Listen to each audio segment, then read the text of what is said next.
Halo, perkenalkan kami dari kelompok 1 akan menjelaskan tentang internasionalisasi pasar dan evolusi pemasaran internasional. Perkenalkan anggota kelompok kami yaitu Muhammad Iqbal, Farhanata Syarif, Ibnu Sukma Maulana, Ariel Ajaryo, dan Muhammad Alfian. Definisi pemasaran internasional. Pemasaran internasional adalah kegiatan yang dirancang untuk merencanakan, menetapkan harga, mempromosikan, dan mengarahkan aliran barang perusahaan dan layanan kepada konsumen atau pengguna di lebih dari satu negara untuk mendapatkan keuntungan. Tugas pemasaran internasional yaitu memasarkan barang atau produk keluar suatu negara dengan target pasar-pasar di luar negara. Faktor keputusan pemasaran. Manajer yang sukses mampu untuk mengkombinasikan beberapa pemasaran agar bisa sesuai dengan ketidakpastian iklim internasional. Aspek lingkungan asing. Aspek lingkungan asing sendiri meliputi kekuatan politik, kekuatan hukum, kekuatan ekonomi, kompetensi, tingkat teknologi, geografi, dan kultur. Adaptasi lingkungan yang dibutuhkan. Para pemasar harus menyesuaikan budaya dengan strategi pemasaran yang digunakan. Untuk beradaptasi dibutuhkan kerangka acuan dari pengalaman-pengalaman sebelumnya. Pengalaman tersebut merupakan hasil dari akulturasi,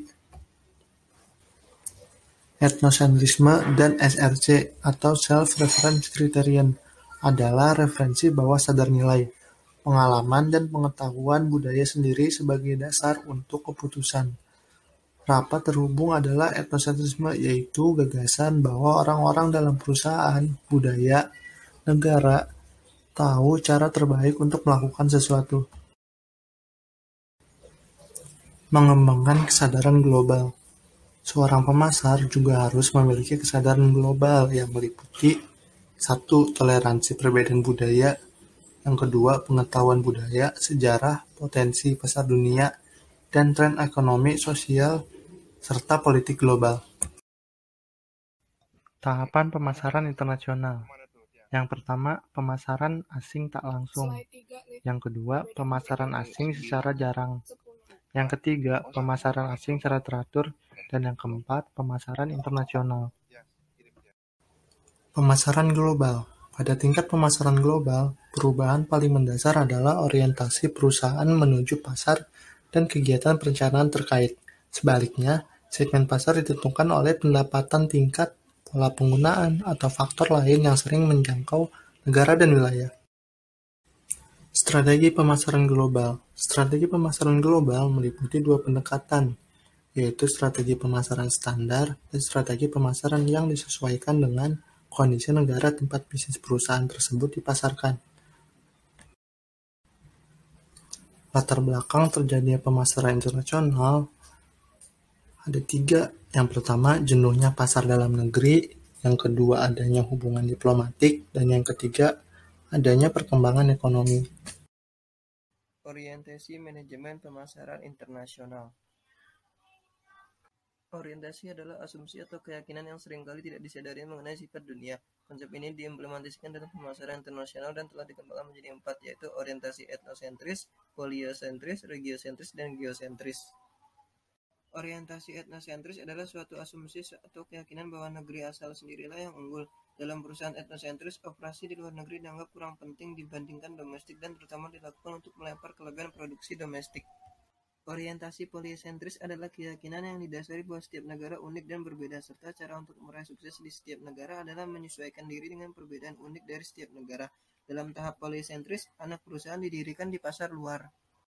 Orientasi geosentris adalah suatu asumsi yang menyebutkan bahwa kita mungkin menemukan persamaan dan perbedaan untuk merumuskan suatu strategi pemasaran terpadu regional atau dunia dengan dasar persamaan dan perbedaan sebenarnya.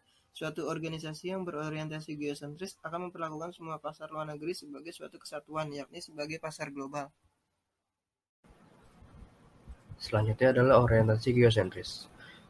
Orientasi geosentris adalah suatu asumsi yang menyebutkan bahwa kita mungkin menemukan persamaan dan perbedaan untuk merumuskan suatu strategi pemasaran terpadu, regional, atau dunia dengan dasar persamaan dan perbedaan sebenarnya. Suatu organisasi yang berorientasi geosentris akan memperlakukan semua pasar luar negeri sebagai suatu kesatuan, yaitu pasar global.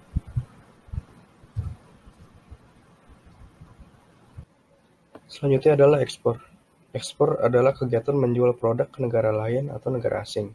Ekspor hendaknya dipilih oleh perusahaan yang akan mencoba memiliki kendali yang lebih besar dalam proses pemasaran pada pasar global.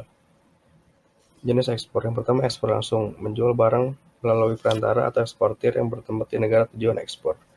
Yang kedua, ekspor tidak langsung. Teknik ekspor di mana barang dijual melalui perantara di negara asal lalu dijual oleh perantara tersebut. Selanjutnya adalah impor. Impor adalah suatu kegiatan transportasi barang atau komoditas dari suatu negara ke negara lain. Proses impor umumnya adalah kegiatan memasukkan barang atau komoditas dari negara lain ke dalam negeri. Selanjutnya adalah jenis-jenis kontrak. Yang pertama adalah lisensi. Yang kedua adalah waralaba. Yang ketiga manufaktur. Yang keempat konstruksi operasi. Kelima kontrak manajemen. Yang keenam usaha patungan atau joint venture. Dan yang terakhir adalah investasi hak milik atau sole venture.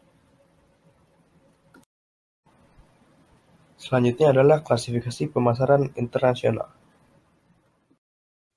Baik, yang pertama adalah ekspor marketing. Ekspor marketing merupakan praktik di mana perusahaan menjual produk atau layanan ke negara asing. Produk diproduksi atau didistribusikan dari negara asal perusahaan kepada pembeli di lokasi internasional. Pemasaran ekspor mencakup pengelolaan kinerja pemasaran untuk barang-barang yang melintasi batas nasional suatu negara. Oke, baik. Selanjutnya adalah multinational marketing. Multinational marketing merupakan proses periklanan dan penjualan produk dan layanan kepada pelanggan di seluruh dunia, karena memungkinkan perusahaan, bahkan perusahaan yang berukuran lebih kecil, untuk berekspansi ke pasar yang baru melalui internet, distribusi nasional, dan harga yang lebih kompetitif. Selanjutnya adalah global marketing. Global marketing merupakan suatu upaya dalam mengutamakan seluruh sumber daya, yaitu SDM, aset fisik atau modal dana, dan berbagai tujuan perusahaan lainnya demi menindaklanjuti ancaman pasar global dan untuk meraih potensi yang sama di pasar global. Selanjutnya adalah pembahasan kasus. Pembahasan kasus kali ini, kelompok kami ingin membahas mengenai internasionalisasi PT Sido Muncul Tbk. Di sini ada proses internasionalisasi. Pada tahun 2000, PT Sido Muncul secara tidak disengaja memperoleh pesanan produk dari luar negeri melalui aktivitas hand carry dari WNI yang pergi dari luar negeri, seperti TKI dan wisatawan asing yang datang berkunjung ke Indonesia. Negara pemesanan adalah Hong Kong, Amerika, dan Arab Saudi. Pesanan produk berasal dari distributor lokal di masing-masing negara. Distributor tersebut mengetahui produk Sido Muncul WNI atau wisatawan asing yang gemar mengonsumsi produk Sido Muncul, sehingga distributor melakukan pendekatan. Jadi bentuk ekspor yang dilakukan PT Sido Muncul adalah ekspor tidak langsung. Awalnya target pasar PT Sido Muncul di negara tujuan ekspor adalah WNI dari wisatawan asing yang pernah ke Indonesia. Namun dalam beberapa perkembangannya, produk PT Sido Muncul banyak diminati oleh masyarakat lokal di negara tujuan ekspor. Seperti ini ada lebih dari 20 negara yang telah melakukan kerjasama, dan dalam satu negara PT Sido Muncul bisa menjalin kerjasama dengan lebih dari 2 distributor lokal. Untuk meningkatkan pelayanan, sejak tahun 2006, penjualan ke luar negeri ditangani oleh divisi pemasaran ekspor. Selanjutnya di sini ada pembahasan. Meskipun perusahaan ini sudah tergolong skala besar, namun proses internasionalisasi yang dilalui menyerupai proses internasionalisasi yang terjadi pada perusahaan kecil dan menengah. Dengan menggunakan model Kavus-Gill et al. 2008, PT Sido Muncul yang telah berhasil menguasai pasar domestik, kemudian memasuki tahap berekspor. Keterlibatan dalam penjualan di luar negeri terjadi secara tidak langsung karena tingginya loyalitas konsumen yang masuknya produk yang bermula dari aktivitas hand carry pada konsumen, kemudian menciptakan pemerintahan pasar dari luar negeri. Distributor lokal yang peka terhadap kebutuhan nikel market tersebut mempertarai kebutuhan dari konsumen ini dengan melakukan pemesanan langsung ke perusahaan. Selanjutnya, penjualan sudah menyebar di semua benua dan meliputi 8 negara. Bahkan di suatu negara jumlah distributor bisa lebih dari 1. Namun demikian, ketergantungan perusahaan pada distributor yang sangat tinggi karena bentuk pesanan yang beli putus atau dalam jumlah kecil. Informasi pasar sangat tergantung pada distributor. Pesanan terjadi tidak secara rutin.